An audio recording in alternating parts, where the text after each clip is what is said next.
सहनौ भुनक्तु सह वीर्यं करवावहै तेजस्विनावधीतमस्तु मा विद्विषावहै।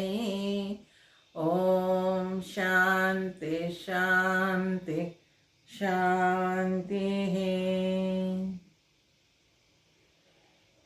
गुरुब्रह्मा गुरुविष्णु गुरुदेवो महेश्वरः गुरुसाक्षात् परब्रह्मा तस्मै श्री गुरवे नमः। तस्मै श्री गुरवे नमः। ಭಗವದ್ಗೀತೆಯ 2ನೇ ಅಧ್ಯಾಯ ಅಧ್ಯಯನ ಮಾಡ್ತಾ ಇದ್ವಿ.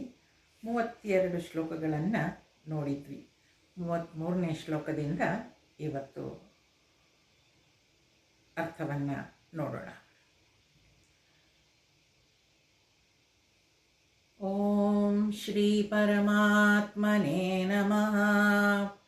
ಅಥ ದ್ವಿತೀಯೋಧ್ಯಾಯಃ ಸಾಂಖ್ಯಯೋಗಃ. ಶ್ರೀಭಗವಾನುವಾಚ.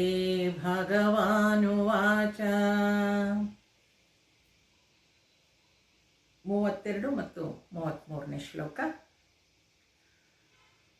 ಯದೃಚ್ಛಯಾ ಚೋಪಪನ್ನಂ ಸ್ವರ್ಗದ್ವಾರಮಪಾವೃತಂ ಸುಖಿನಃ ಕ್ಷತ್ರಿಯಾಃ ಪಾರ್ಥ ಲಭಂತೆ ಯುದ್ಧಮೀದೃಶಂ.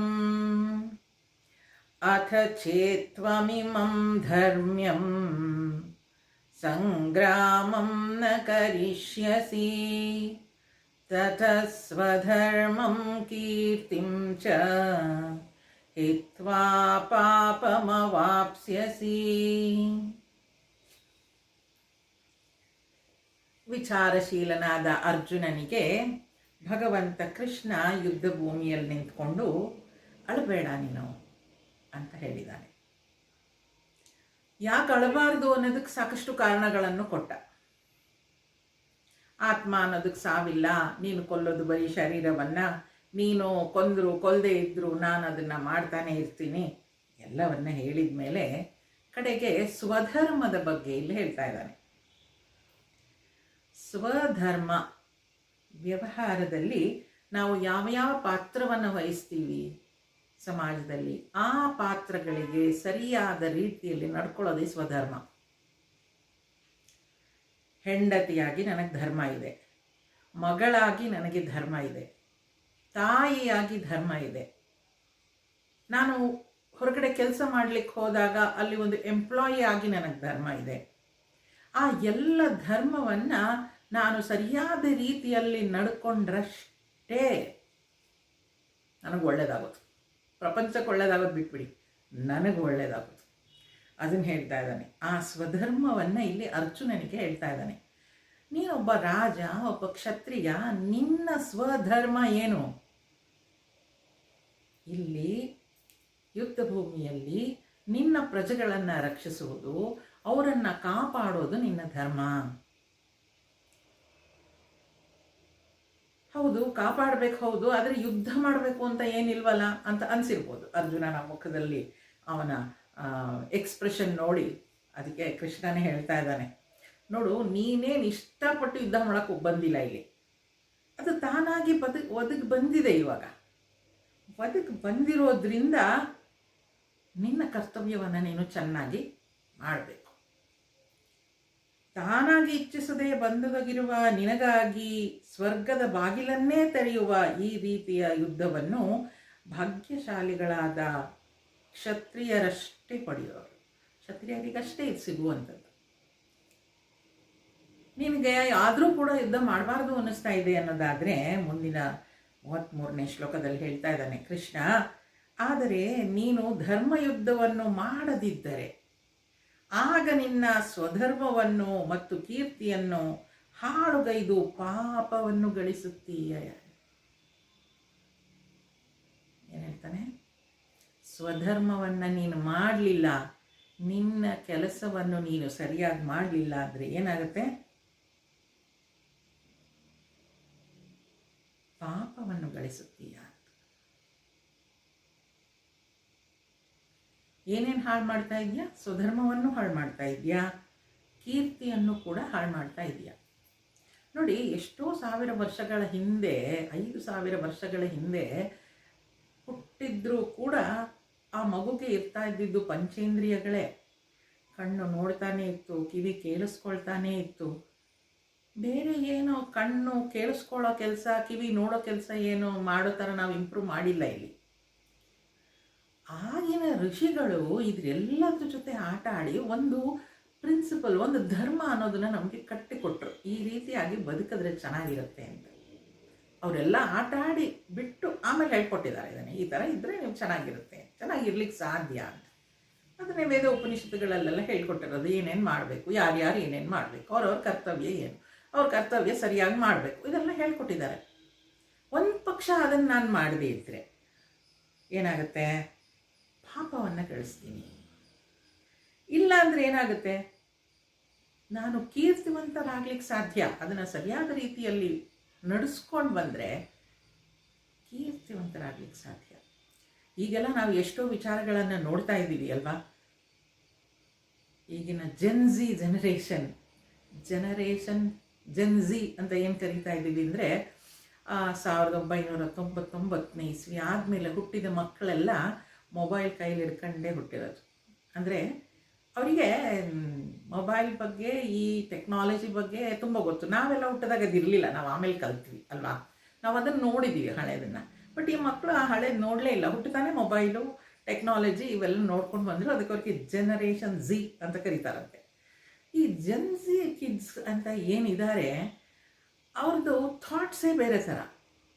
ಅವರು ಯಾವುದು ಧರ್ಮ ಇದು ಒಪ್ಕೊಳ್ಳೋಕೆ ರೆಡಿನೇ ಇಲ್ಲ ಅಲ್ಲಿ. ಮಕ್ಕಳಿಗೆ ನಾವು ರಾಮಾಯಣದ ಕಥೆ ಹೇಳಿದರೆ ಐ ಲೈಕ್ ರಾವಣ. ಯಾಕೆ? ಸೋ ಕೂಲ್, ಅವನು ಎಷ್ಟು ಚೆನ್ನಾಗಿ ಆರಾಮಾಗಿ ಇದ್ದಾನೆ, ಈ ರಾಮ ಸತ್ಯ ಧರ್ಮ ಅಂತೆಲ್ಲ ಅಂದ್ಕೊಂಡು ಒದ್ದಾಡ್ತಾ ಇದ್ದಾನೆ ಅಂತಾರೆ. ಕನ್ವಿನ್ಸ್ ಮಾಡೋದು ಹೇಗೆ ನಾವು ಈ ಮಕ್ಕಳನ್ನು ಅಲ್ವಾ? ಈಗ ಧರ್ಮ ಅನ್ನೋದು ಯಾವುದು ಅನ್ನೋದೇ ಕ್ವಶನ್ ಮಾರ್ಕ್ ಆಗೋ ಥರ ಆಗಿಬಿಟ್ಟಿದೆ. ಬಟ್ ಸ್ಟಿಲ್ ಆ ರೀತಿ ಇರೋದ್ರಲ್ಲೂ ನಾವು ಬೇಕಾದಷ್ಟು ಜೆನ್ಝಿಗಳನ್ನ ನೋಡ್ತೀವಿ. ಮೊನ್ನೆ ಅಷ್ಟೇ ಅವರು ಯಾವುದೋ ವೇದವನ್ನು ಪಾರಾಯಣ ಮಾಡಿ ಎಲ್ಲ ಕಡೆ ಓಡಾಡ್ತಾ ಇತ್ತಲ್ಲ ಪೇಪರಲ್ಲಿ. ಅಷ್ಟೇ ಅಲ್ಲ, ಚೆಸ್ ಪ್ಲೇಯರ್ ಗುಕೇಶ್ ಅವರೆಲ್ಲ 25 ವರ್ಷದ ಹುಡುಗರು, ಅದಕ್ಕಿಂತ ಚಿಕ್ಕ ಹುಡುಗರು, ಅವರೆಲ್ಲ ಆಡಿ ಅಂತ ಒಳ್ಳೊಳ್ಳೆ ಹೆಸರು ತರ್ತಾ ಇದ್ದಾರೆ. ಹಾಡಾಡ್ತಾ ಇರೋ ವಿದ್ಯಾಭೂಷಣ ಮಗಳಾಗಿರ್ಬೋದು, ಅವರೆಲ್ಲ ಜೆನ್ಝಿಗಳೇ ಅಲ್ವಾ? ಸಂಪೂರ್ಣವಾಗಿ ಎಲ್ಲೂ ಅದು ನಶಿಸಿ ಹೋಗ್ತಾ ಇಲ್ಲ. ಆ ಧರ್ಮ ಇದೆ ಅಲ್ಲಲ್ಲಲ್ಲೇ. ಇಲ್ಲಿ ಅರ್ಜುನನಿಗೆ ಅವನು ಹೇಳ್ತಾ ಇದ್ದಾನೆ, ನೋಡು, ಸ್ವಧರ್ಮ ನಾವಿಲ್ಲಿ ಕಲಿಬೇಕಾಗಿರೋದು, ನಾವು ಮಾಡಬೇಕಾಗಿರೋದು ಇದನ್ನೇ. ಇದುವರೆಗೂ ನಾನು ಸರಿಯಾಗಿ ಮಾಡಿಲ್ವಾ? ಮಾಡಬೇಕು. ಮಾಡ್ತಾ ಇದ್ದೀನಾ? ಅದನ್ನ ಇನ್ನೂ ಚಂದದಲ್ಲಿ ಮಾಡಲಿಕ್ಕೆ ಪ್ರಯತ್ನ ಪಡಬೇಕು. ತಾಯಿಯಾಗಿ ನನ್ನ ಕರ್ತವ್ಯ ಏನು, ಮನೆಯಲ್ಲಿ ಹೆಂಡತಿಯಾಗಿ ನನ್ನ ಕರ್ತವ್ಯ ಏನು, ಮೊದಲೆಲ್ಲ ಇದನ್ನು ಮಾಡಬೇಕು. ಆಫೀಸಿಗೆ ಹೋದರೆ ಅದು ಕೂಡ ಧರ್ಮನೇ, ಅದು ಸರಿಯಾಗಿ ಕೆಲಸ ಮಾಡಬೇಕು ಅಂತ. ಆದರೆ ನೋಡಿ, ನಾವು ಯಾವಾಗಲೂ ಒಂದ್ಸಲ ಮಾತನಾಡುವಾಗ ಆಫೀಸ್ಗೆ ಹೋಗುವಾಗ ಅದೇ ಹೇಳ್ತಾ ಇದ್ರು. ಈಗ ಮನೆಯಲ್ಲಿ ಯಾರಿಗಾದರೂ ಹುಷಾರಿಲ್ಲ ಅಂದರೆ ನಾನೇ ನೋಡ್ಕೊಳ್ಬೇಕು, ತಾಯಿಯಾಗಿ ಅಥವಾ ಹೆಂಡತಿಯಾಗಿ. ಆಫೀಸ್ ಕೆಲಸ ಬೇರೆ ಯಾರಾದರೂ ಮಾಡ್ಬೋದು, ಅಲ್ಲಿ ಪ್ರಯಾರಿಟಿ ಚೇಂಜ್ ಆಯಿತು ನೋಡಿ ಅಲ್ವಾ? ಇರುತ್ತೆ, ಅಲ್ಲೂ ಜವಾಬ್ದಾರಿ ಇರುತ್ತೆ. ಆದರೆ ಪ್ರಯಾರಿಟಿ ಏನಾಗುತ್ತೆ? ಸ್ವಧರ್ಮ ಅನ್ನುವಾಗ ನಾನು ನನ್ನ ಕರ್ತವ್ಯಗಳೇನಿದೆ, ನನ್ನ ಸುತ್ತಲಿನವರಿಗೆ ನಾನು ಮಾಡಬೇಕಾಗಿರೋದು ಆ ಧರ್ಮವನ್ನು ಪಾಲಿಸಬೇಕು. ಅತ್ತೆ ಮಾವಂದಿರನ್ನು ನೋಡ್ಕೊಳ್ಬೇಕು. ನೋಡಿ, ಭಾರತದಲ್ಲಿ ಓಲ್ಡ್ ಏಜ್ ಹೋಮ್ಸ್ ಅನ್ನೋದು ಇರಲಿಲ್ಲ. ಇತ್ತೀಚೆಗಿನ ಅದು ಬೆಳವಣಿಗೆ. ಸ್ವಾಮೀಜಿಯವರು ಇವಾಗಲೂ ಹೇಳ್ತಾರೆ, ಚಿನ್ಮಯ ಮಿಷನ್ ಸೀನಿಯರ್ ಲಿವಿಂಗ್ ಹೋಮ್ ಕಟ್ಸೋದಿಲ್ಲ, ನೋಡ್ಕೊಳ್ಳಿ ನೀವೆಲ್ಲ ನಿಮ್ಮ ಅತ್ತೆ ಮಾವಂದಿರನ್ನ, ಅಜ್ಜಂದಿರನ್ನ ಎಲ್ಲ ಅಂತ ನೋಡ್ಕೊಳ್ಬೇಕು. ಆ ಧರ್ಮ, ನಮ್ಮ ಧರ್ಮ ಅನ್ನೋದು, ಸ್ವಧರ್ಮ ಅನ್ನೋದು, ನಾನು ಅದನ್ನು ಒತ್ತಿ ಯಾವಾಗಲೂ ಹೇಳ್ತೀನಿ, ಸ್ವಧರ್ಮೇ ನಿಧನಂ ಶ್ರೇಯ ಅಂತ ಮುಂದೆ ಹೇಳ್ತಾನೆ. ಆ ನಮ್ಮ ಧರ್ಮವನ್ನು, ಸ್ವಧರ್ಮವನ್ನು ಮಾಡಬೇಕು. ಕೃಷ್ಣ ಆವಾಗ ಹೇಳಿದ್ದು ಅದೇ, ಇವಾಗ ನಮ್ಗೆ ಅಪ್ಲೈ ಮಾಡ್ಕೊಳ್ಬೇಕಾಗಿರೋದು ಅದೇ. ಆ ಸ್ವಧರ್ಮವನ್ನು ಮತ್ತು ಕೀರ್ತಿಯನ್ನು ಹಾಳ್ಗೈದ್ಬಿಡ್ತೀಯ ನೀನು ಅದನ್ನು ಮಾಡದೇ ಇದ್ರೆ ಅಂತ. ಪಾಪವನ್ನು ಗಳಿಸ್ತೀಯಾ. ನೋಡಿ, ಇದು ನೆನ್ಪಿಟ್ಕೊಳ್ಬೇಕು. ನಾವು ಮಾಡದೇ ಇದ್ದರೆ ಏನಾಗುತ್ತೆ? ಏನೂ ಇಲ್ಲ, ಆಗತ್ತೆ. ಪಾಪವನ್ನು ಗಳಿಸ್ತೀವಿ ಅಂತ ಹೇಳ್ತಾ ಇದ್ದಾರೆ. ಮುಂದುವರಿಸ್ತಾ, ಅಕೀರ್ತಿಂ ಚಾಪಿ ಭೂತಾನಿ ಕಥಯಿಷ್ಯಂತಿ ತೇ ವ್ಯಯಾಂ ಸಂಭಾವಿತಸ್ಯ ಚ ಕೀರ್ತಿಃ ಮರಣಾದತಿರಿಚ್ಯತೆ.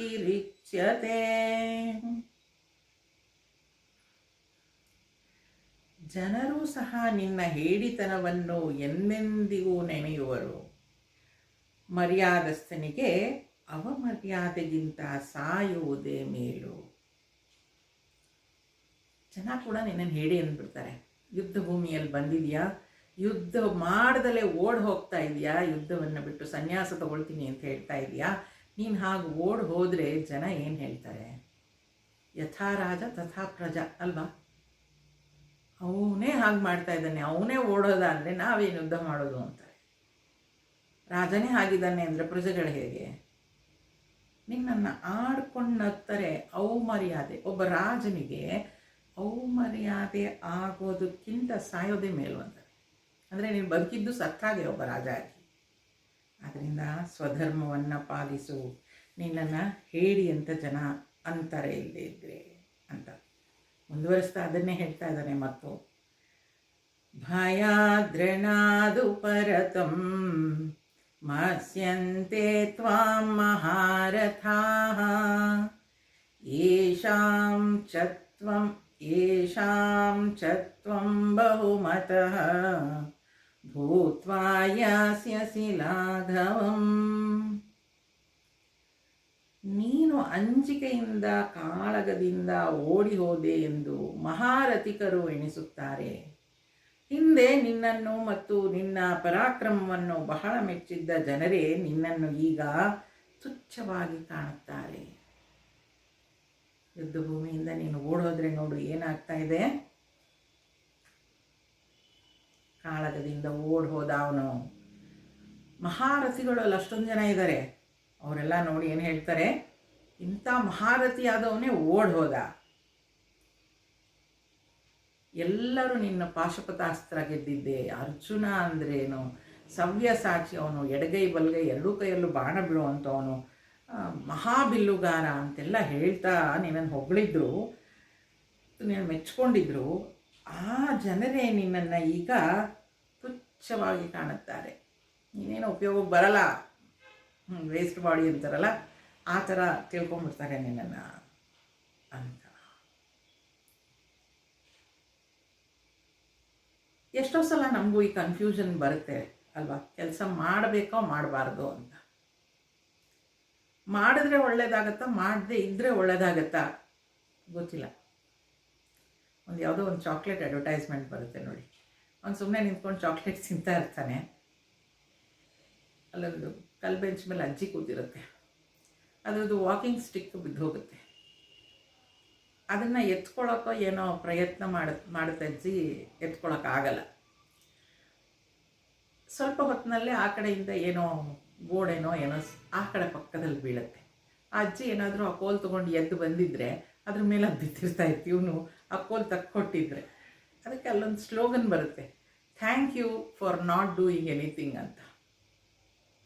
ಹಾಗೆ ನಮಗೆ ಗೊತ್ತಾಗಲ್ಲ, ಕೆಲವು ಸಲ ಸುಮ್ಮನೆ ಇದ್ದರೆ ಒಳ್ಳೆಯದಾಗತ್ತೇನೋ ಅನಿಸುತ್ತೆ. ಕೆಲವು ಸಲ ನಾವು ಕರ್ತವ್ಯ ಬಿಟ್ಬಿಟ್ವೇನೋ, ಇಲ್ಲ ಮಾಡಬೇಕಾಗಿತ್ತು, ನಾನು ಮಾತನಾಡಬೇಕಾಗಿತ್ತು, ನಾನು ಹೇಳಬೇಕಾಗಿತ್ತು ಅಂತಾನು ಅನಿಸುತ್ತೆ. ಈ ಕನ್ಫ್ಯೂಷನಲ್ಲಿ ಇದ್ದಾಗೆಲ್ಲ ಎಷ್ಟೋ ಸಲ ಹೇಳೋದು ಮಾಡದೆ ಇರೋದಕ್ಕಿಂತ ಮಾಡೋದು ಒಳ್ಳೆಯದು ಅಂತ. ಯಾಕೆ? ಆ ಸ್ಫುರಣೆ ಇದೆಯಲ್ವಾ, ನಾನು ಮಾಡಬೇಕು ಅಂತ ಹೇಳುವಾಗ ಇಂಟರ್ನಲ್ ಒಂದು ಕೂಗು ಏನಿದೆ ಅದನ್ನು ಕೇಳಿಸ್ಕೊಂಡು ಆ ಕರ್ತವ್ಯವನ್ನು ಮಾಡಬೇಕು.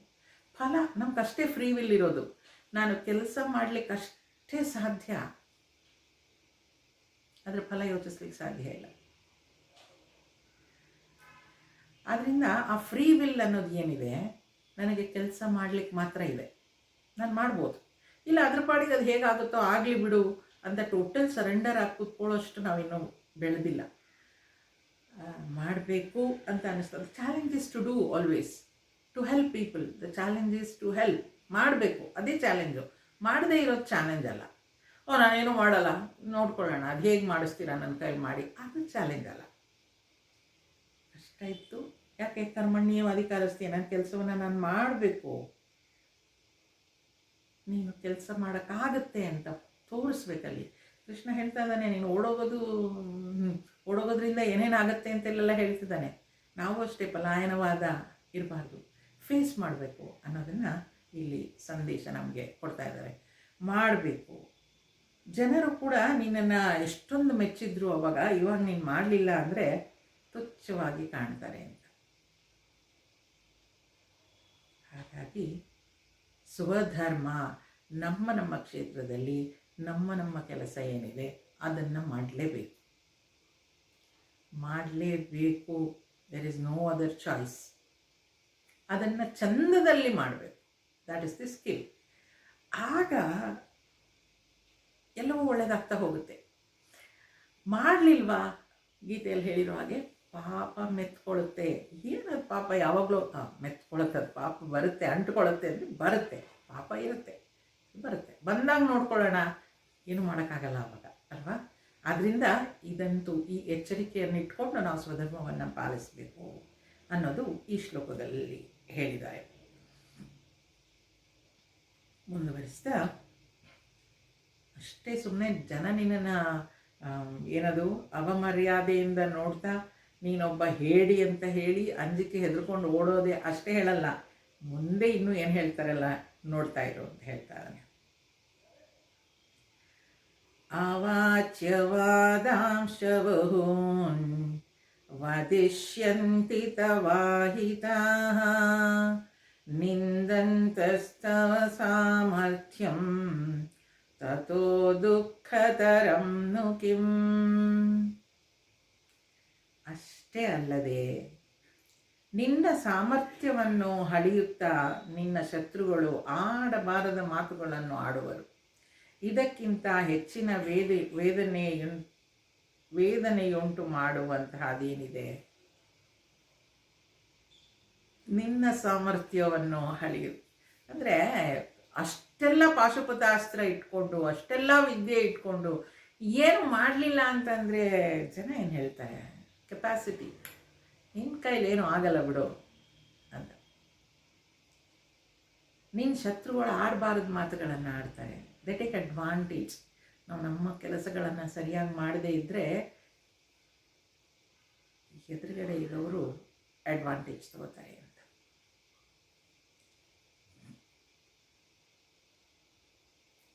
ನಿನ್ನೆ ಯಾವುದೋ ಒಂದು ಸ್ವಾಮೀಜಿಯವರ ಒಂದು ಕ್ಲಿಪ್ಪಿಂಗ್ ನೋಡ್ತಾ ಇದ್ದೆ.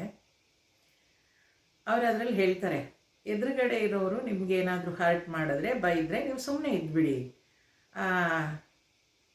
ಅದೇ ಅವರಿಗೆ ಶಿಕ್ಷೆ ಆದ ಹಾಗೆ. ನೀವು ಪ್ರತಿಕ್ರಿಯಿಸಿದರೆ ಅವರು ನಾನು ಮಾಡಿದ್ದು ಇವನಿಗೆ ಮುಟ್ತು ಅಂತ ಅಂದ್ಕೊಳ್ತಾರೆ ಅಂತಾರೆ, ಅದರಿಂದ ನೀವು ಸುಮ್ಮನೆ ಇದ್ಬಿಡಿ ಅಂತ.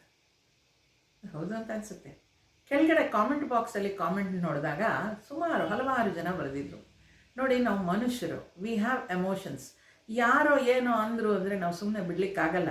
ಒಂದು ಸಲ ಅವ್ರಿಗೆ ತಿರುಗಿಸಿ ಅಂದರೆ ಇನ್ನೊಂದು ಸಲ ಅವ್ರು ಮಾತಾಡೋದಿಲ್ಲ ಅಂತ. ಸುಮ್ಮನೆ ಇದ್ರೆ they will take us for a ride. ಎರಡೂ ಸರಿ ಅನಿಸುತ್ತೆ. ಹಾಗಂತ ಸ್ವಾಮೀಜಿ ಹೇಳಿದ್ದಪ್ಪ, ಅಷ್ಟು ನಮಗೆ ಶಕ್ತಿ ಇರಬೇಕಲ್ಲ, ಹೇಳದೆ ಇರಲಿಕ್ಕಾಗೋ ಅಷ್ಟು. ಅದು ಹೊರಗಡೆ ಹೇಳಿರೋಲ್ಲ, ಒಳಗಡೆ ಟಟ ಅಂತಲೇ ಇರುತ್ತೆ ಅಲ್ವಾ. ಯಾಕೆ ಹೇಳಿದೆ ಅದನ್ನು ಅಂದರೆ, ನೋಡಿ ಇಲ್ಲಿ ಸಾಮರ್ಥ್ಯವನ್ನು ಹಳೆಯುತ್ತಾ ನಿನ್ನ ಶತ್ರುಗಳು ಆಡಬಾರದ ಮಾತುಗಳನ್ನು ಆಡ್ತಾರೆ. ಆಡಬಾರದ ಮಾತುಗಳನ್ನು ಆಡಿದಾಗ ಅದು ಕೇಳಿಸ್ಕೊಳ್ಳೋದು ಅಷ್ಟು ಸುಲಭ ಅಲ್ಲ ಅಲ್ವಾ. ಇದಕ್ಕಿಂತ ಹೆಚ್ಚಿನ ವೇದನೆಯುಂಟು ಮಾಡುವಂತಹ ಇದಕ್ಕಿಂತ ಹೆಚ್ಚಿನ ವೇದನೆ ಏನಾಗೋದಿದೆ? ನಿನಗೆ ಕೆಪಾಸಿಟಿ ಇದ್ದು ನೀನು ಮಾಡಲಿಲ್ಲ ಅಂತ ಹೇಳಿದ್ರೆ ಜನ ಆಡ್ಕೊಂಡು ನಗ್ತಾರಲ್ವಾ. ಅದಕ್ಕಿಂತ ವೇದನೆ ಕಷ್ಟ ಏನಿದೆ? ಅದರಿಂದ ನಿನ್ನ ಸಾಮರ್ಥ್ಯವನ್ನು, ನಿನಗೆ ಕೆಪಾಸಿಟಿ ಇದೆ, ಯುದ್ಧ ಮಾಡೋದಕ್ಕಾಗತ್ತೆ, ಅದನ್ನು ಮಾಡು ಅಂತ ಮತ್ತೆ ನೋಡಿ ಅರ್ಜುನನಿಗೆ ಭಗವಂತ ಕೃಷ್ಣ ಎಷ್ಟು ಸುಂದರವಾಗಿ ಪ್ರೋತ್ಸಾಹಿಸ್ತಿದ್ದಾನೆ. ಇಲ್ಲೂ ಕೂಡ ಅಷ್ಟೇ, ಇವ್ರು ಯುದ್ಧ ಮಾಡುವಂಥ ಪ್ರೋತ್ಸಾಹ ಕೊಡ್ತಾ ಇರೋದಲ್ಲ, ಅಲ್ಲಿ ಧರ್ಮ ಸಂಸ್ಥಾಪನೆ ಆಗಬೇಕು. ನಿನ್ನ ಸ್ವಧರ್ಮ ಏನು, ನಿನ್ನ ಕೆಲಸ ಏನು ಮಾಡಬೇಕು. ಹುಟ್ಟಿದ್ದೇವೋ, ಈ ಪ್ರಪಂಚಕ್ಕೆ ಬಂದಿದ್ದೇವೋ, ಸುಮ್ಮನೆ ಖಾನ ಪೀನ ಮೋಜು ಉಡಾನ ಹೋಗೋದು ಆ ಥರ ಇಲ್ಲ. ನಮಗೆ ನಮ್ಮದೇ ಆದ ಸಣ್ಣ ಸಣ್ಣ ಕರ್ತವ್ಯಗಳಿದೆ. ಪ್ರತಿಯೊಂದು ಮನೆಯಲ್ಲೂ ಆ ಕರ್ತವ್ಯಗಳ ನಡೆದುಬಿಟ್ರೆ ಇಡೀ ದೇಶದ ಕ್ವಾಲಿಟಿ ಹೇಗಿರುತ್ತೆ ಅಲ್ವಾ? ಅಷ್ಟೇ ಆಗಬೇಕಾಗಿರೋದು. ಆ ವೇದನೆ ಉಂಟು ಮಾಡುವಂತಹದ್ದೇನಿದೆ, ಅದಕ್ಕಿಂತ ವೇದನೆ ಉಂಟು ಮಾಡುವಂಥದ್ದೇನಿದೆ. ಅದರಿಂದ ಅರ್ಜುನ, ನಿನ್ನ ಸಾಮರ್ಥ್ಯವನ್ನು ಅಲ್ಲ ಗೆಳೆಯೋ ಥರ ಮಾಡಬೇಡ. We should prove our self sometimes.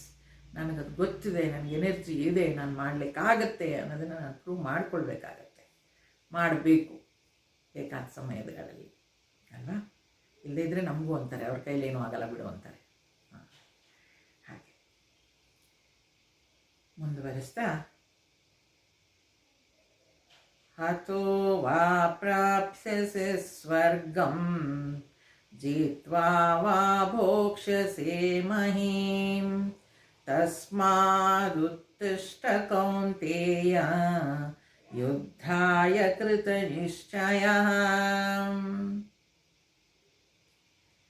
ಯುದ್ಧದಲ್ಲಿ ಮಡಿದರೆ ವೀರ ಸ್ವರ್ಗವನ್ನು ಸೇರುತ್ತೀಯಾ, ವಿಜಯಿಯಾದರೆ ಭೂಮಿಯನ್ನು ರಾಜನಾಗಿ ಭೋಗಿಸುತ್ತೀಯಾ. ಆದ್ದರಿಂದ ಕುಂತಿಪುತ್ರನೇ, ಯುದ್ಧ ಮಾಡಲು ದೃಢ ನಿಶ್ಚಯನಾಗಿ ಎದ್ದೇಳು. ಉತ್ತಿಷ್ಠ ನೋಡಿ, ತಸ್ಮಾದುತ್ತಿಷ್ಠ, ಎದ್ದೇಳು.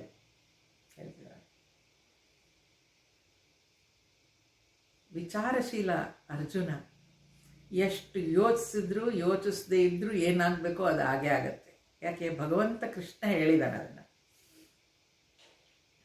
ಏನಾಗ್ಬೋದು ನೀನು ಯುದ್ಧ ಮಾಡಿದ್ರೆ? ಒಂದು, ವೀರ ಸ್ವರ್ಗವನ್ನು ಪಡಿತೀಯ ಸತ್ತು ಹೋದರೆ. ಇನ್ನೊಂದೇನಾಗುತ್ತೆ? ಗೆದ್ರೆ ರಾಜ್ಯ ಆಳ್ತೀಯ. ಎರಡೇ ಆಗೋಕ್ಕಾಗೋದು, ಮೂರನೇದು ಏನು ಇಲ್ವೇ ಇಲ್ಲ ಅಲ್ಲಿ. ಯುದ್ಧ ಮಾಡಿದ್ರೆ ಒಂದು ಗೆಲ್ತೀಯ, ಇಲ್ಲ ಸೋಲ್ತೀಯ. ಗೆದ್ರೆ ರಾಜನಾಗ್ತೀಯ, ಸೋತ್ರೆ ವೀರ ಸ್ವರ್ಗ ಬರುತ್ತೆ. ಯೋಚನೆ ಏನಕ್ಕೆ ಮಾಡ್ಬೇಕು ನೀನು ಅಂತ ಹೇಳ್ತಾ ಇದ್ದಾನೆ. ಯುದ್ಧ ಮಾಡಲು ದೃಢ ನಿಶ್ಚಯದಿಂದ ಎದ್ದೇಳು. This is the thing. ನಮಗೂ ಎಲ್ಲ ಎಚ್ಚರಗೊಳಿಸೋದು ಹಾಗೇನೆ. ರಾಮಕೃಷ್ಣ ಆಶ್ರಮದಲ್ಲೆಲ್ಲ ಉತ್ತಿಷ್ಠತ ಜಾಗೃತ ಅಂತ ಒಂದು ಭಜನೆ ಆಡ್ತಾರೆ ಯಾವಾಗಲೂ. ಉತ್ತಿಷ್ಠತ ಜಾಗೃತನಾಗು, ಎದ್ದೇಳು, ಎದ್ದು ಕೆಲಸವನ್ನು ಮಾಡು ಅಂತ. ಆ ಉತ್ತಿಷ್ಠ ಅಂತ ಹೇಳೋದ್ರಲ್ಲಿ ನೋಡಿ ಎಷ್ಟು ಅರ್ಥ ಇದೆ. ದೃಢ ನಿಶ್ಚಯನಾಗಿ ಎದ್ದೇಳು ಅಂತ. ಎದ್ದು ನಿಂತು ನೀನು ಮಾಡು, ನಿನ್ನ ಕರ್ತವ್ಯವನ್ನು ನೀನು ಮಾಡು, ಎದ್ದೇಳು ಅಂತ ಹೇಳ್ತಾರೆ. ಎದ್ದೇಳು, ಅರೈಸ್, ಅವೇಕ್ ಅಂತ ಹೇಳ್ತಾರಲ್ವ. ಮೊದಲು ಹಾಸಿಗೆ ಬಿಟ್ಟು ಹೇಳ್ಬೇಕು, ಆಮೇಲೆ ಅವೇಕ್ ತಾನಾಗೆ ಆಗುತ್ತೆ. You should rise yourself from your bed, then you be awake ಅಂತ ಹೇಳ್ತಿರ್ತಾರೆ ಗುರುದೇವ್ ಯಾವಾಗಲೂ. ನಾವು ಯಾವುದೇ ಕೆಲಸ ಮಾಡುವಾಗ ಹೊರಟಾಗ್ಲೂ ಹಾಗೇನೆ, ಒಂದು ಸರಿಯಾಗತ್ತೆ, ಇಲ್ಲ ತಪ್ಪಾಗತ್ತೆ. ಸರಿಯಾಗಾದರೆ ಭಗವಂತ ನಮ್ಮ ಜೊತೆ ಇದ್ದ ಅಂತ, ಸರಿ ಆಗಲಿಲ್ವಾ ಅದು ಭಗವಂತನ ಇಚ್ಛೆ ಅಂತ. ಯಾವಾಗಲೂ ಭಗವಂತ ಈ ಕೆಲಸವನ್ನು ನಮ್ಮ ಕೈಯಲ್ಲಿ ಮಾಡಿಸ್ತಾ ಇದ್ದಾನೆ ಅಂತ ಅಂದ್ಕೊಂಡು ಮಾಡಿದ್ರೆ ಆ ನೋವು ನಾನು ಮಾಡಿದೆ ಅನ್ನೋ ಅಹಂಕಾರ ಇರಲ್ಲ. ನಾನು ಮಾಡಿದೆ ಅಂತ ಅಹಂಕಾರ ಇದ್ದಾಗಷ್ಟೇ ನೋವಾಗೋದು. ಭಗವಂತ ಮಾಡಿಸ್ತಾ ಇದ್ದಾನೆ ಅನ್ನುವಾಗ ನಮ್ಗೆ ಯಾವುದೇ ರೀತಿಯ ನೋವಾಗೋದಿಲ್ಲ ಅಲ್ವಾ? ಆದ್ದರಿಂದ ದೃಢ ನಿಶ್ಚಯದಿಂದ ಎದ್ದೇಳು ಅಂತ ಹೇಳಿದ್ದಾನೆ. ಮುಂದುವರೆಸ್ತಾ, ಸುಖ ದುಃಖೇ ಸಮೇ ಕೃತ್ವ ಲಾಭಾಲಾಭೌ ಜಯಾಜಯೋ ತತೋ ಯುದ್ಧಾಯ ಯುಜ್ಯಸ್ವ ನೈವಂ ಪಾಪಮವಾಪ್ಸ್ಯಸಿ. ಸುಖ ದುಃಖ, ಲಾಭ ನಷ್ಟ ಮತ್ತು ಗೆಲುವು ಸೋಲುಗಳನ್ನು ಸಮವಾಗಿ ನೋಡಿಕೊಂಡು ಯುದ್ಧಕ್ಕೆ ಅನುವಾಗು. ಹಾಗಾದರೆ ನೀನು ಪಾಪವನ್ನು ಗಳಿಸುವುದಿಲ್ಲ.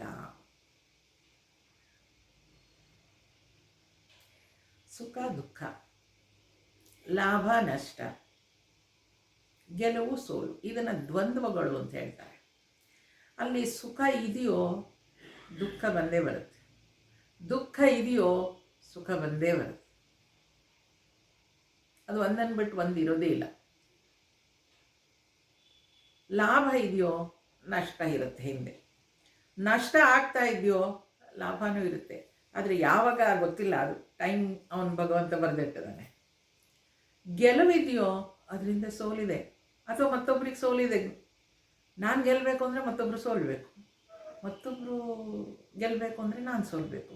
ಎಲ್ಲಿ ಸೋಲಿರುತ್ತೋ ಅಲ್ಲಿ ಗೆಲುವಿರುತ್ತೆ, ಎಲ್ಲಿ ಲಾಭ ಇರುತ್ತೋ ಅಲ್ಲಿ ನಷ್ಟ ಇರುತ್ತೆ. ಯಾರಿಗೊಬ್ರಿಗೆ ಲಾಭ, ಯಾರಿಗೊಬ್ರಿಗೆ ನಷ್ಟ. ಹಾಗೆ ಆ ಸಮಷ್ಟಿಯಲ್ಲಿ ಎಲ್ಲ ಬ್ಯಾಲೆನ್ಸ್ ಆಗಿ ಹೋಗ್ಬಿಟ್ಟಿರುತ್ತೆ. ಅದೆಲ್ಲವನ್ನು ಸಮನಾಗಿ ತಗೋ ಅಂತ ಹೇಳ್ತಾರೆ. ನೋಡಿ, ಈಗ ಸುಖ ದುಃಖ ಆಗೋದು ಎಲ್ಲಿ? ನನಗೆ ಸುಖವಾಗಿದ್ದೀನಿ ಅಂತ ಅನಿಸುತ್ತಲ್ವ? ಸುಖ ದುಃಖ ಶರೀರದ ಮಟ್ಟದಲ್ಲಿ, ಮನಸ್ಸಿನ ಮಟ್ಟದಲ್ಲಿ.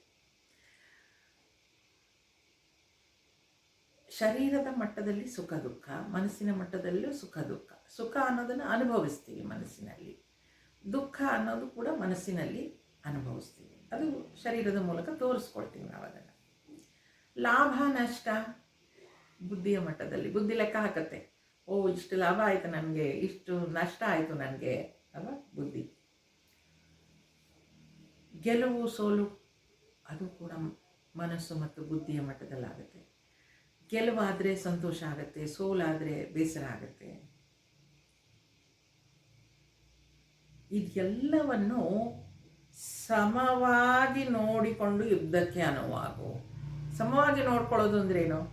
ಸುಖ ಬಂದರೂ ಹಾಗೆ ಇರು, ದುಃಖ ಬಂದರೂ ಹಾಗೆ ಇರು. ಸುಖ ಬಂದರೂ ಲಾಭ ಆದರೂ ಹಾಗೆ ಇರು, ನಷ್ಟ ಆದರೂ ಹಾಗೆ ಇರು. ಗೆದ್ದರೂ ಹಾಗೆ ಇರು, ಸೋತರೂ ಹಾಗೆ ಇರು. ಸಮನಾಗಿ ನೋಡೋದು ಅಂದರೆ ಏನು?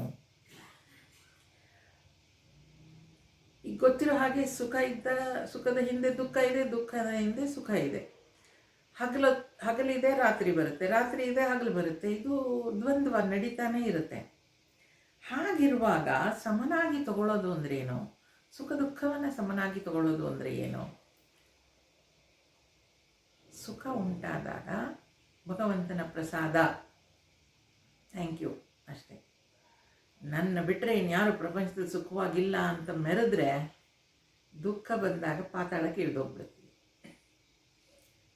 ಆ ಗ್ರಾಫ್ ಎಷ್ಟು ಮೇಲೆ ಹೋಗಿರುತ್ತೋ ಸುಖಕ್ಕೆ ಅಂತ ಮನಸ್ಸು, ಅದು ಕೆಳಗೂ ಹಾಗೆ ಬಿದ್ದುಬಿಡುತ್ತೆ.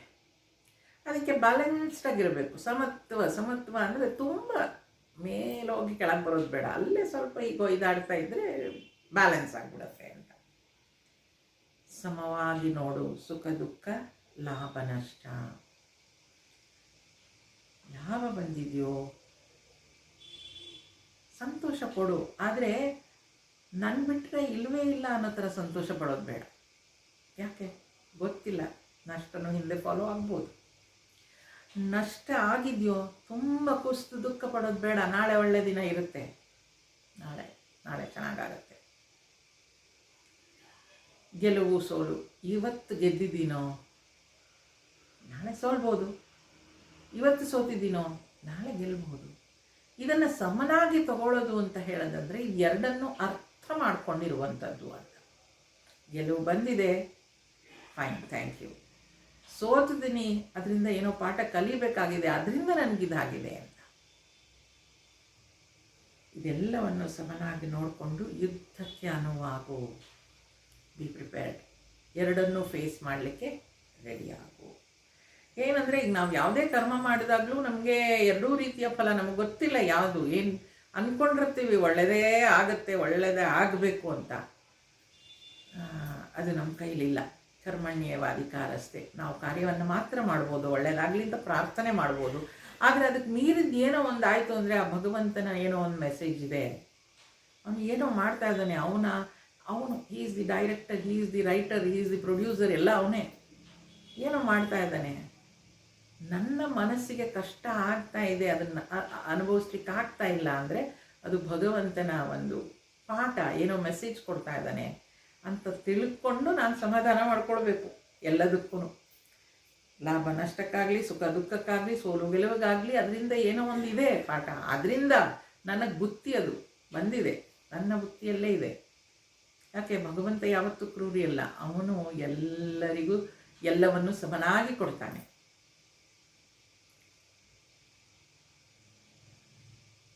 ಹಂಗೆ ಹೇಳ್ತೀರಾ ಸುಮ್ಮನೆ ಕೊಡ್ತಾನೆಲ್ಲ ಅಂತ.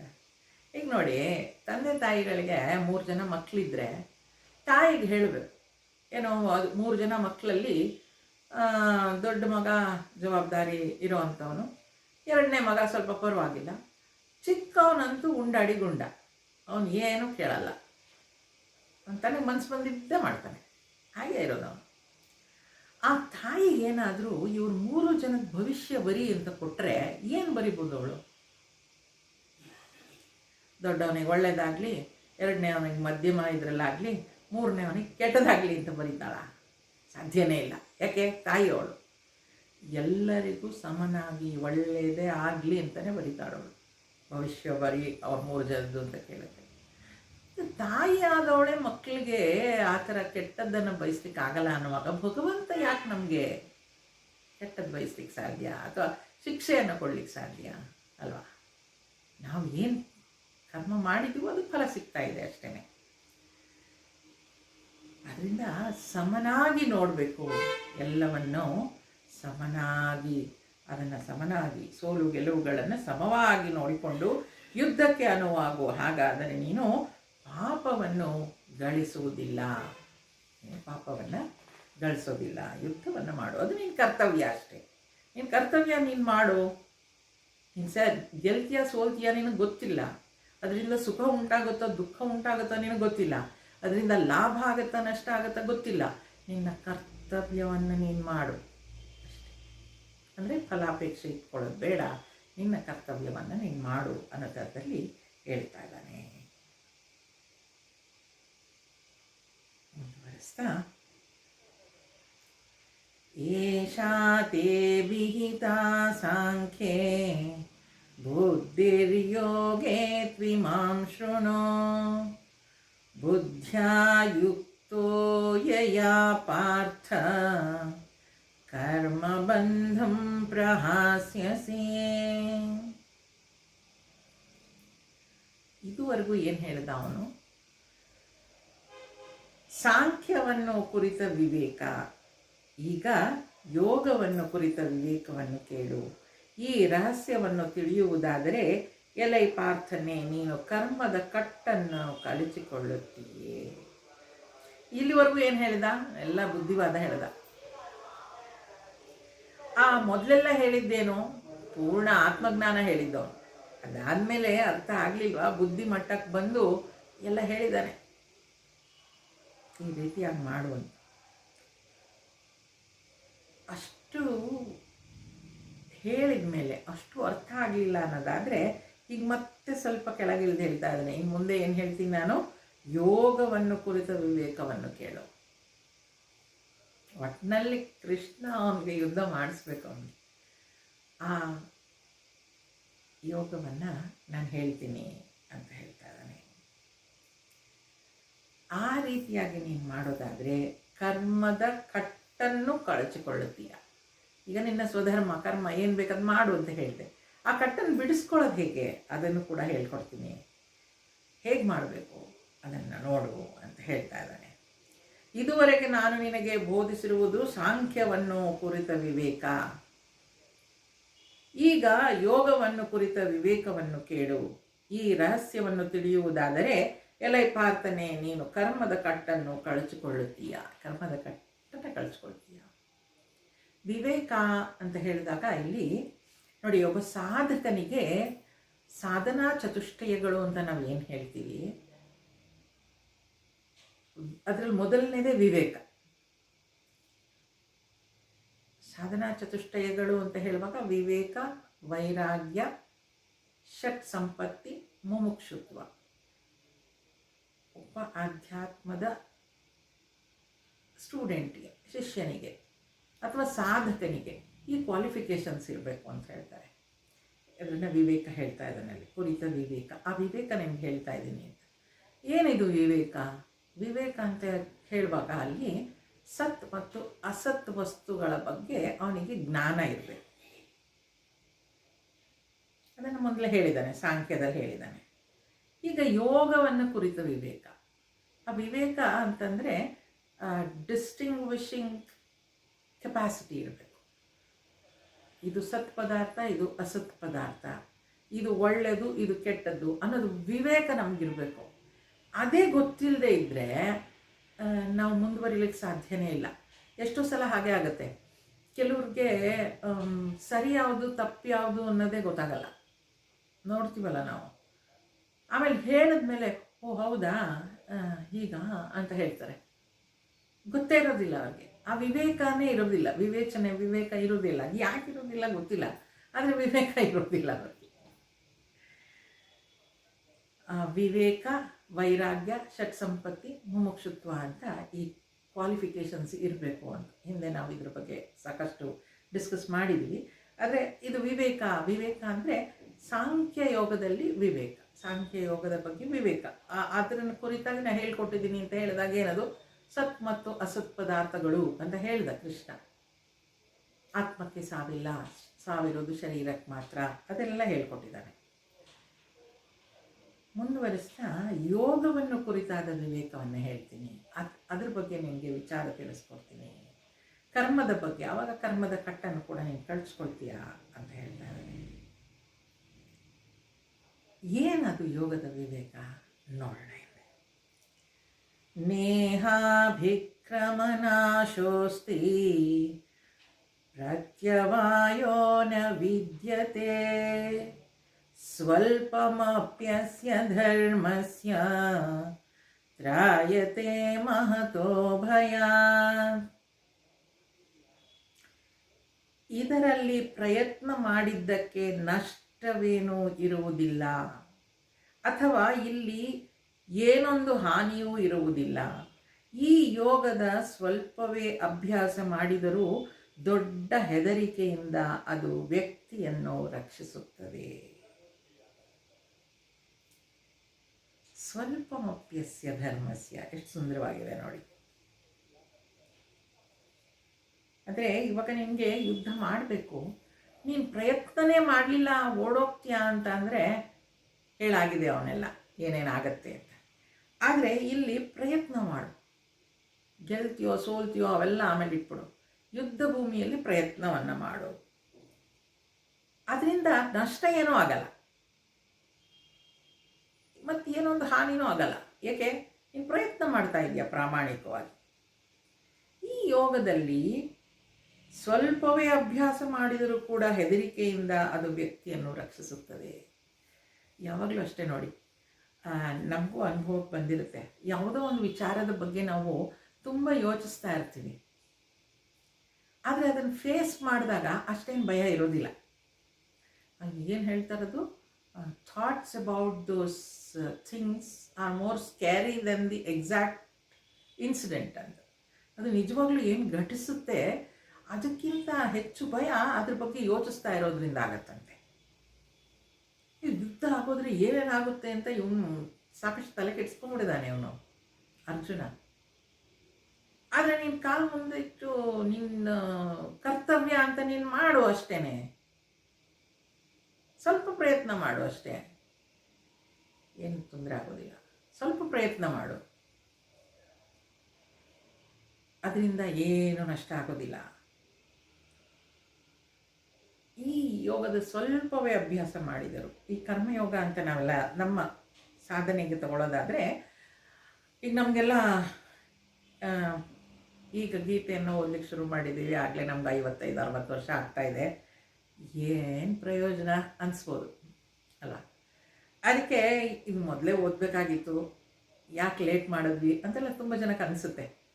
ಆದರೆ ಇಲ್ಲಿ ಭಗವಂತ ಕೃಷ್ಣ ಏನು ಹೇಳ್ತಾನೆ ನೋಡಿ, ಇದರಲ್ಲಿ ಪ್ರಯತ್ನ ಮಾಡೋದ್ರಿಂದ ತಪ್ಪೇನೂ ಇಲ್ಲ, ಅದರಿಂದ ನೀನು ಏನೂ ಕಳ್ಕೊಳ್ಳೋದಿಲ್ಲ. ಆಯಿತು, 50ನೇ ವರ್ಷಕ್ಕೆ ಗೀತೆ ಪುಸ್ತಕ ಇಟ್ಕೊಂಡು ಓದೋಕ್ಕೆ ಶುರು ಮಾಡ್ತಾ ಇದೆಯಾ, ಅದರಿಂದ ಏನೂ ಲಾಸ್ ಆಗೋದಿಲ್ಲ, ನಿನಗೆ ನಷ್ಟವೇನೂ ಇಲ್ಲ, ಅದರಿಂದ ಹಾನಿ ಕೂಡ ಇರಲ್ಲ. ಯಾಕೆ? ಅದು ನಿನ್ನ ವ್ಯಕ್ತಿತ್ವವನ್ನು ಬೆಳೆಸತ್ತೆ. ಈ ಯೋಗವನ್ನು ಸ್ವಲ್ಪವೇ ಅಭ್ಯಾಸ ಮಾಡಿದ್ರೂ ಸಾಕು, ದೊಡ್ಡ ಹೆದರಿಕೆಯಿಂದ ಅದು ವ್ಯಕ್ತಿಯನ್ನು ರಕ್ಷಿಸುತ್ತದೆ.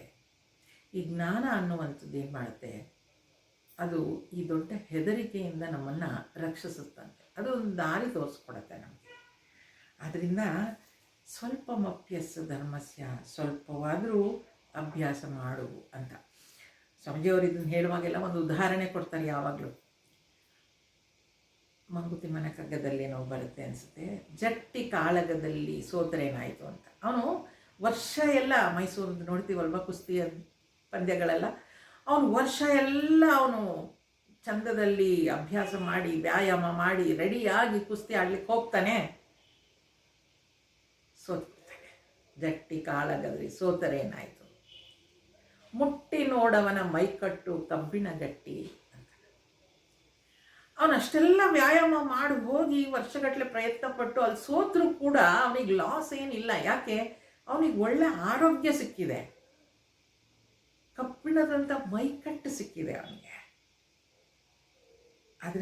ಅದರಿಂದ ಲಾಸ್ ಏನಾಗೋದಿಲ್ಲ, ಅದರಿಂದ ಹೆದರ್ಕೊಳ್ಳಬೇಕಾಗಿಲ್ಲ ಅಂತ. ಈ ಯೋಗವನ್ನು ಅಭ್ಯಾಸ ಮಾಡಿದರೆ, ಪ್ರಯತ್ನ ಮಾಡಿದರೆ, ನಾವು ಕೂಡ ಅಷ್ಟೇ ಯಾವುದೇ ವಿಚಾರದಲ್ಲಿ ಪ್ರಯತ್ನ ಮಾಡಿದರೆ, ಅದು ಅಧ್ಯಾತ್ಮದ ಅಧ್ಯಯನದಲ್ಲಿರ್ಬೋದು, ಅಥವಾ ಮತ್ತೊಬ್ಬರಿಗೆ ನಾನು ಏನದು ದಾನ ಮಾಡ್ತೀನಿ ಅನ್ನೋದಿರ್ಬೋದು, ಸಹಾಯ ಮಾಡ್ತೀನಿ ಅನ್ನೋದಿರ್ಬೋದು, ಯಾವುದೇ ವಿಚಾರದಲ್ಲಿ ನಾನು ಮಾಡಿದರೂ ಕೂಡ, ಎಷ್ಟು ಮಾಡಿದ್ರೂ ಕೂಡ, ಸ್ವಲ್ಪನಾದರೂ ಮಾಡಿದ್ರೂ ಕೂಡ ಅದರಿಂದ ಏನೋ ಹಾನಿ ಆಗೋದಿಲ್ಲ, ಅದರಿಂದ ಹೆದರ್ಕೊಳ್ಳೋದು ಬೇಕಾಗಿಲ್ಲ, ಅದರಿಂದ ನಮಗೆ ಲಾಭವೇ ಆಗತ್ತೆ ಅಂತ ಹೇಳ್ತಾರೆ. ಅದರಿಂದ ಕರ್ಮಯೋಗ ಅಂತ ಹೇಳುವಾಗ ಅದು ಸ್ವಲ್ಪ ಮಾಡಿದ್ರೂ ಕೂಡ ಅದರಿಂದ ನಮ್ಗೆ ಲಾಸ್ ಏನಾಗೋದಿಲ್ಲ ಅಂತ ಹೇಳ್ತಾ ಇದ್ದಾರೆ. ಅದು ವ್ಯಕ್ತಿಯನ್ನು ರಕ್ಷಿಸುತ್ತದೆ.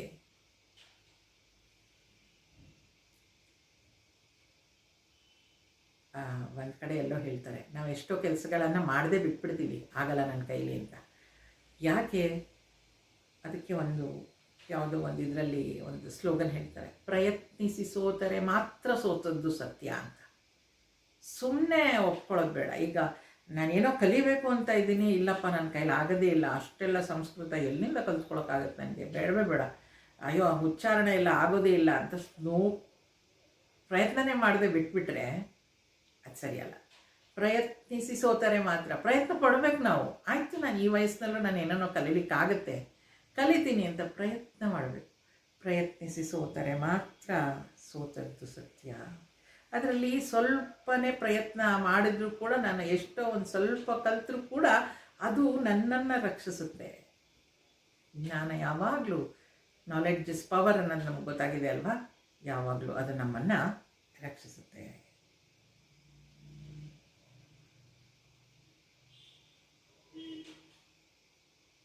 ಈ ಕರ್ಮಯೋಗವನ್ನು ಯಾಕೆ ಮಾಡಬೇಕು? ಈಗ ಹೇಳ್ತಾ ಇರೋದು ಭಗವಂತ ಕರ್ಮಯೋಗದ ಬಗ್ಗೆ. ಈ ಕರ್ಮಯೋಗವನ್ನು ಯಾಕೆ ಮಾಡಬೇಕು ನಾವು? ಅದನ್ನು ಯಾಕೆ ನಾವು ಒಂದೇ ಸಲ ಇಷ್ಟೊತ್ತು ಜ್ಞಾನ ಎಲ್ಲ ಹೇಳಾಯ್ತಲ್ವ, ತಿರ್ಗಾ ಯಾಕೆ ಕರ್ಮಯೋಗಕ್ಕೆ ವಾಪಸ್ ಬರಬೇಕು? ಆ ಜ್ಞಾನದಲ್ಲೇ ನಿಂತುಬಿಟ್ರೆ ಸಾಕಾಗತ್ತಲ್ವಾ? ಹೇಳಿದೆ ಇಲ್ಲ. ಏನಂದರೆ ಈ ಅಧ್ಯಾತ್ಮವನ್ನು ಕಲಿಸುವ ರೀತಿಯೇ ಅದು. ಮೊದಲು ಅತ್ಯಂತ ಉನ್ನತವಾದ ಜ್ಞಾನವನ್ನು ಕೊಟ್ಟುಬಿಡೋದು. ಅದಾಗಲಿಲ್ವಾ, ಒಂದೊಂದೇ ಮೆಟ್ಲು ಕೆಳಗೆ ಇಳ್ಕೊಂಡು ಬಂದು ಅದನ್ನು ಜಸ್ಟಿಫೈ ಮಾಡೋದು. ಹಾಗಾಗಿ ಕರ್ಮಯೋಗವನ್ನು ನೀನು ಮಾಡು ಅಂತ ಹೇಳ್ತಾ ಇದ್ದಾರೆ. ಇದು ನಿನ್ನ ಕರ್ತವ್ಯ ಅಷ್ಟೇ. ಅದನ್ನು ಯಾವ ಥರ ಮಾಡಬೇಕು? ಲಾಭ ನಷ್ಟ, ಸುಖ ದುಃಖ, ಸೋಲು ಗೆಲುವು ಇವನ್ನೆಲ್ಲ ಮರೆತು ನೀನು ಭಗವಂತನ ಇಚ್ಛೆ ಇದು ಅಂತ ತಿಳ್ಕೊಂಡು ಯುದ್ಧವನ್ನು ಮಾಡು ಅಂತ. ಆ ರೀತಿಯಲ್ಲಿ ನೀನು ಮಾಡ್ತಾ ಹೋದರೆ ಕರ್ಮ ಬಂಧನಕ್ಕೆ ಒಳಗಾಗೋದಿಲ್ಲ ಅನ್ನೋದನ್ನು ಹೇಳ್ತಾ ಇದ್ದಾನೆ ಇಲ್ಲಿ. ಆ ಪ್ರಯತ್ನ ಪಡು ನೀನು ಯುದ್ಧ ಭೂಮಿಯಲ್ಲಿ ಯುದ್ಧ ಮಾಡಲಿಕ್ಕೆ. ಪ್ರಯತ್ನ ಪಡದೆ ಸೋಲು ಒಪ್ಕೊಳ್ಬೇಡ. ಪ್ರಯತ್ನಿಸಿ ಸೋತರೆ ಮಾತ್ರ ಸೋತದ್ದು ಸತ್ಯ. ಅದನ್ನು ಇಲ್ಲಿ ಭಗವಂತ ಕೃಷ್ಣ ಮತ್ತೆ ಮತ್ತೆ ಅರ್ಜುನನಿಗೆ ಸ್ಪಷ್ಟ ಮಾಡ್ತಾ ಇದ್ದಾನೆ. ಯಾಕೆ? ವಿಚಾರಶೀಲ ಅವನು ಸುಮ್ಮನೆ ಏನನ್ನೂ ಒಪ್ಕೊಳ್ಳೋದಿಲ್ಲ. ಆ ವಿಚಾರವಂತಿಕೆಯಿಂದಲೇ ಅದರಿಂದಲೇ ಅವನದನ್ನು ಒಪ್ಕೊಳ್ಬೇಕು. ಹಾಗೆ ಅವನ ವಿಚಾರವಂತಿಕೆಯನ್ನು ಕನ್ವಿನ್ಸ್ ಆಗೋ ಹಾಗೆ ಭಗವಂತ ಕೃಷ್ಣ ಅವನಿಗೆ ಹೇಳ್ತಾ ಇದ್ದಾನೆ. ಅದೇ ರೀತಿ ನಮಗೂ ಕೂಡ ಒಂದು ಸಂದೇಶವನ್ನು ಕೊಡ್ತಾ ಇದ್ದಾನೆ. ಏನಂತ? ಈ ರೀತಿಯಾಗಿ ನೀವಿದ್ದರೆ ಚಂದದಲ್ಲಿರುತ್ತೆ. ಸ್ವಲ್ಪಮಪ್ಯಸ್ಯ ಧರ್ಮಸ್ಯ, ಸ್ವಲ್ಪನಾದರೂ ಅನುಸರಿಸಿ ಪ್ರಯತ್ನ ಮಾಡಿ ನಿಮ್ಮ ಮಾರ್ಗದಲ್ಲಿ ನೀವು ಸಾಂಖ್ಯವನ್ನು ಅನುಭವಿಸಿ, ಸಾಂಖ್ಯವನ್ನು ತಿಳ್ಕೊಳ್ಳಿ. ಆನಂತರ ಆಗಲಿಲ್ವಾ ಕರ್ಮಯೋಗವನ್ನು ಮಾಡಿ ಅನ್ನೋ ಥರದಲ್ಲಿ ಕರ್ಮಯೋಗದ ಬಗ್ಗೆ ವಿವರಿಸ್ತಾ ಇದ್ದಾನೆ. ಮುಂದೆ ಅದು ಏನು ಕರ್ಮಯೋಗ ಅಂದರೆ ಅದು ಯಾವ ರೀತಿಯಾಗಿ ಅದು ಯೋಗ ಅಂತ ಅನ್ನಿಸ್ಕೊಳ್ಳುತ್ತೆ, ಅದನ್ನು ಮಾಡೋದು ಹೇಗೆ, ಅದರ ಬೇರೆ ಬೇರೆ ರೀತಿಯ ಕವಲುಗಳೇನಿರುತ್ತೆ ಅದನ್ನೆಲ್ಲ ಮುಂದಿನ ಶ್ಲೋಕಗಳಲ್ಲಿ ಹೇಳ್ತಾ ಹೋಗ್ತಾನೆ. ಅದನ್ನು ಮುಂದಿನ ಕ್ಲಾಸಲ್ಲಿ ನೋಡೋಣ. ಅಸತೋ ಮಾ ಸದ್ಗಮಯ ತಮಸೋ ಮಾ ಜ್ಯೋತಿರ್ಗಮಯ ಮೃತ್ಯೋರ್ಮಾ ಅಮೃತಂಗಮಯ. ಓಂ ಶಾಂತಿ ಶಾಂತಿ ಶಾಂತಿ. ಹರಿ ಓಂ. ಶ್ರೀ ಗುರುಭ್ಯೋ